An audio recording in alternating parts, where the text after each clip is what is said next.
Just wondering, how often have you ever heard something like this? That's an awesome wheelchair. I wish I could sit everywhere I went while I was out. If only I had a wheelchair, I would be so happy. Or how about this one? Oh, you get to use crutches? I would love to use crutches whenever I'm out of my house. Can I borrow yours? Or how about with the wheelchair? You know what? I'm a little tired. Um, Mind if I sit down in your wheelchair for a little while? I mean, you don't mind, right? I mean, you shouldn't bring a wheelchair out in public if you don't expect other people to sit in it, right? Or, oh, you're diabetic and you get to use insulin? That is so cool. Mind if I take a hit off of that? Yeah, all of these would be completely ridiculous, right?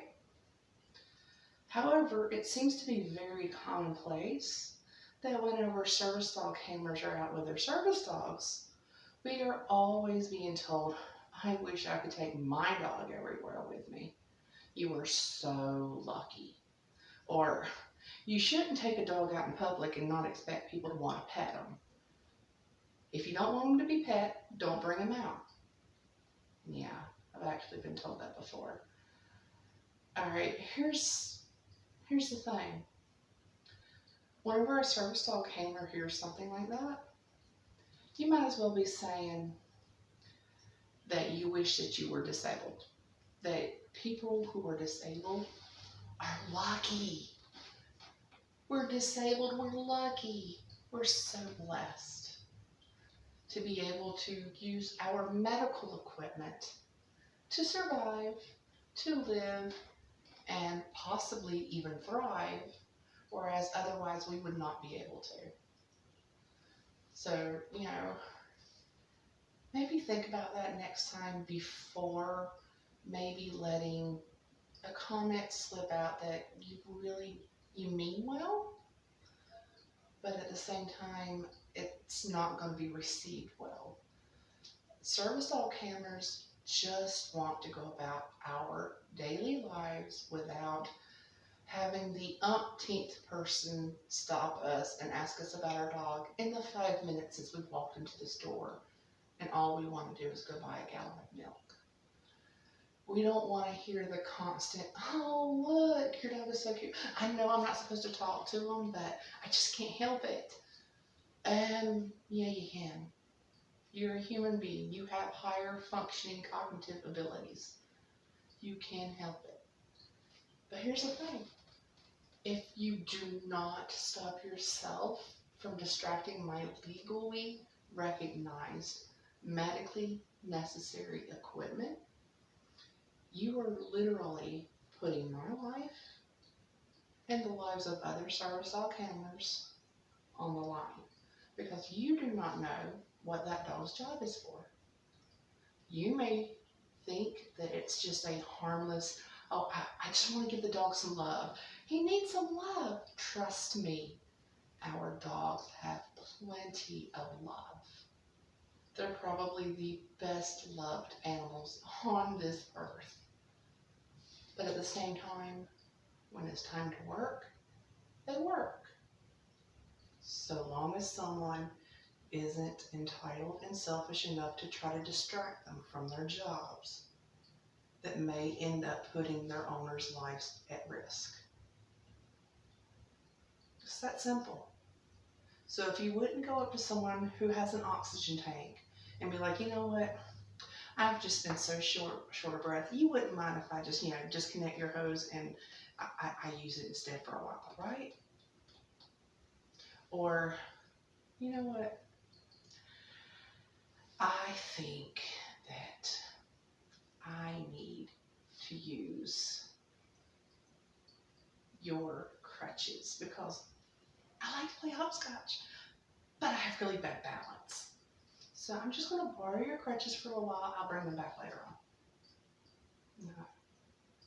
Wouldn't work then, and it shouldn't work whenever it comes to, oh, he's so cute. I'm not bothering him. All I'm doing is petting your dog. And if he can't do his job while I'm petting him, then he must not be a real service dog. So, just throwing that out there. Please, everyone, when you see a dog, trust me, we know our dogs are adorable. We know our dogs are super smart. They wouldn't be service dogs if they weren't super, super smart. And we know that it can be very difficult to fight those impulses. But again, you are a human being with higher intelligence, and you can, should you choose to, help yourself. However, if you don't, my dog may be distracted by the fact that you're petting him, and then he misses an alert. And for me, particularly, and many others that I also know firsthand, when our dogs miss their alerts, it can be life-threatening. My dog will tell me if I'm about to stop breathing. Can you tell me if I'm about to stop breathing? If you can't do his job, don't distract him from his job. I have friends who has dogs because their blood sugar swings wildly. Can you detect their blood sugar? No? Well, then do not distract their dog. I also have PTSD. My dog is trained to ground me and to pull me out of flashbacks safely for both my safety and yours. If you cannot do his job, do not distract him. You never know what a dog is trained for. Because I'm going to just throw this out there. We don't always, as service dog handlers, want you to know what our dog is trained for. It's called having a little bit of privacy regarding our medical diagnosis. Not everybody will actually throw it out there that their dog is for their PTSD, because there is still a huge stigma. And there's a lot of people who also abuse that term. So whenever people hear that our dogs may be trained for PTSD response, they may automatically assume that we are just bringing a pet with us, an untrained pet, or even an untrained emotional support animal, which emotional support animals do have a place in a person's treatment plan at home. Some people may not want you to know that they're diabetic. For instance, I'm diabetic. Now, I'm also a very large individual. One has absolutely nothing to do with the other. However, unfortunately, people of size are still one class of individuals that people are able to discriminate against without really worrying about the consequences. So many times people will see someone of size and they will assume that they have diabetes because they eat too much sugar, and if they would just lay off the sweets, they'd be fine. No. There's many other reasons why someone may have diabetes,